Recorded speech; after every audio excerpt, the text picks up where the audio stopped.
Datin Seri Rosmah Mansor will be hauled to court tomorrow morning to face charges related to money laundering.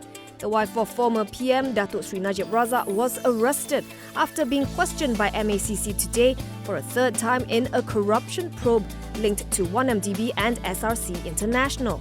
MACC confirmed in a statement that Rosmah will face charges under the Anti-Money Laundering, Anti-Terrorism, Financing and Proceeds of Unlawful Activities Act 2001. However, it did not disclose the number of charges nor the total monetary value involved in the investigations. Najib himself was questioned by police for 3 hours today. The Pekan MP is already facing 32 charges involving criminal breach of trust, money laundering and abuse of power. Meanwhile, Malaysia Kini, quoting UMNO Supreme Council member Datuk Lokman Nur Adam, reports that Najib's former deputy, Datuk Seri Ahmad Zahid Hamidi, may face charges as well. Zahid was questioned by anti-graft officers in July over a purported meeting with a Saudi Arabian royal family member who is said to have donated 2.6 billion ringgit to Najib.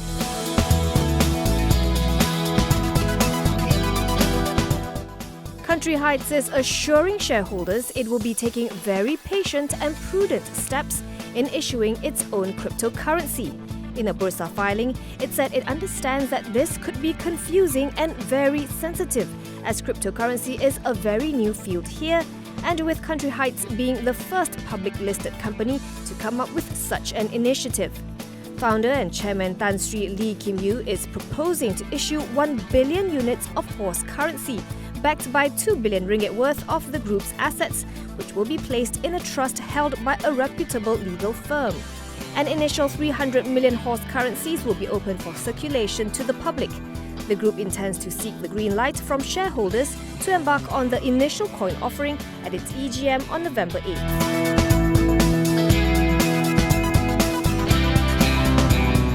Datuk Seri Dr. Nik Nozrul Thani Nik Hassan Thani has been appointed by MOF Inc. as the new chairman of Pengurusan Aset Air Bhd, owner of Malaysia's water assets. He replaces former UMNO Perak Menteri Besar, Datuk Seri Tajul Rosdi Ghazali, who held the position since 2009. MOF Inc. wholly owns PAAB, which forms a part of the government's efforts to restructure the water service industry. Nozrul Thani's appointment was effective on Monday. He is the chairman and senior partner of Zaid Ibrahim & Co. He's also the chairman of T7 Global and Chin Hin Group.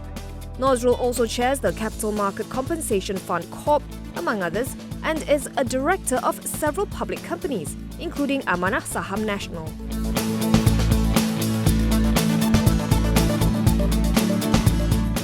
Singapore water treatment firm Hyflux and Maybank are said to be unlikely to accept Sembcorp Industries' bid for the Tuas Spring project. To recap, that Leiden Hyflux wants to sell the loss-making plant to help, among others, pay off Maybank, the facility's sole secured lender. But Bloomberg says Sembcorp, the only bidder for Tuas Spring, made an offer below the project's book value of 1.47 billion Sing dollars. This would not be enough to pay back Maybank in full. RHB Research said in a report today that it believes Hyflux and Maybank would likely explore other options. According to Bloomberg, these options include allowing interested overseas investors to refinance Maybank's loan. However, the investment could again hinge on the Singapore regulator's approval for the Tuas Spring ownership. Another alternative would be to appeal to the Public Utilities Board to grant approvals for more interested parties. RHB is maintaining its buy call on Maybank with a target price of 11 ringgit per share.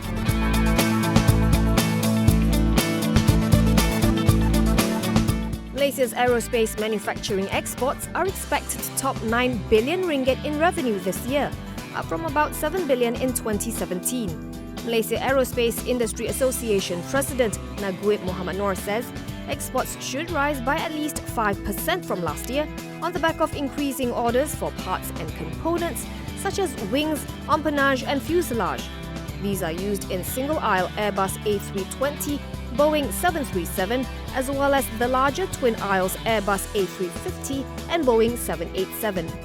MAIA inked an MOU with Indonesia Aircraft Component Manufacturer Association today to develop aerospace capabilities and grow business opportunities. The two countries are the largest and oldest aerostructures manufacturing industries in Southeast Asia. Naguib says the idea is to have continuous double-digit growth so that the Malaysian aerospace industry blueprint's revenue target of 55.2 billion ringgit by 2030 is within reach.